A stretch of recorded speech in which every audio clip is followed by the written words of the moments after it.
ត្រូវតាមបកគលសងនៃឃ្លីរបស់ប្រជារាស្ត្រខ្មែរដូចជានៅខេត្តបន្ទាយមានជ័យខេត្តនានាខ្មែរយើងខ្វះដីច្រើនណាស់បងប្អូន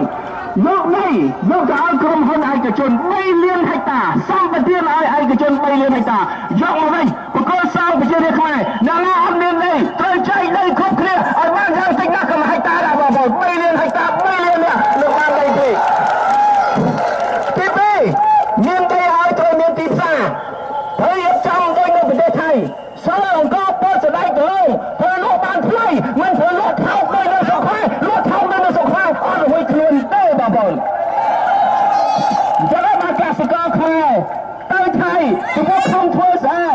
អ្នកដែលមានដីខំធ្វើស្រែធ្វើចម្ការដាំដលងដាំស្រូវលក់ថោកលក់អត់រួចខ្លួនខាតវេទនាជាពាក់លុយគេទៅថៃអស់អញ្ចឹងយើងនឹងរៀបចំប្រទេសเราវិញឲ្យបងប្អូនមានទីផ្សារធានាទិញសិលអង្គពោតស្ដែកទៅបងប្អូនក្នុងតម្លៃសមរម្យដើម្បីបងប្អូនបានរស់នៅលើទឹកដីប្រទេសកម្ពុជា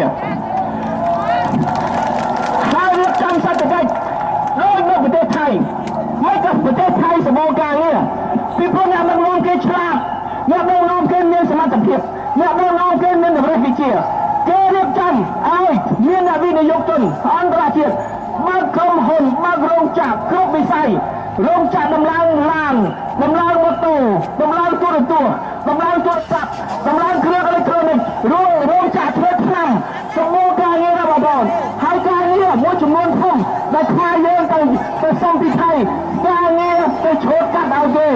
ការងារទៅបេះផ្លែឈើឲ្យគេការងារទៅបោកបកាឲ្យគេការងារធ្វើជាងសំណង់នៅប្រទេសថៃគេសម្បូរសបាយការងារវាច្រើនវាសេះសល់ឲ្យយើងខ្វះការងារធ្វើមកពីយើងអន់ជាងគេមកពីមានដឹក